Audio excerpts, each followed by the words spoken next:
We have a sukkah that was built approximately 35 years ago when the temple was not in this building, well before it was built, and they were renting space on Charles Street. There was something about a patio where they decided to put this sukkah that determined what the size would have to be. And it ended up being 3 panels on the left side, 3 panels across the right, 3 panels across the other side, approximately each panel 4 feet, so 12 by 12 square in essence, that was open on the one side. This was only intended to be a temporary thing while waiting for this temple to be built. Well, somehow no one got around to building a newer sukkah, and it was in pretty good condition. Comes apart every year. We store it now in the barn. But we are now crazily somehow into, I think, the 35th year of using this sukkah. Probably the sukkah was almost 20 years old when Peter Weinrobe, he was the husband of Debbie Haken, the first rabbi of the temple, said, "You're still using that old sukkah? What?" I mean, he knew it, but he just still couldn't get over this. It didn't seem a possible thing.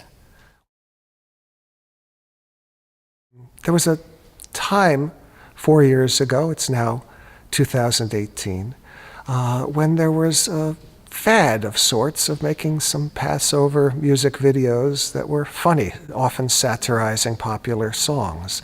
Elise Heiss wrote a very interesting satire of a song that was extremely popular from the movie Frozen, and the song was Let It Go.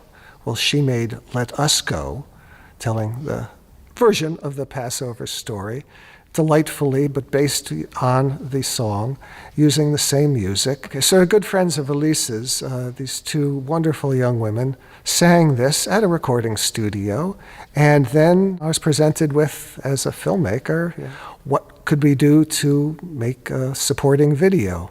Well, we took the CD recording of that song, but we were playing it over and over while having a cast of congregants, all amateurs, dancing, doing different things. It was very popular. It was my first music video to reach 30,000 views. The next year was the satire of Meghan Trainor's All About That Bass, and this was called All About Those Plagues. And that one reached over 150,000 views.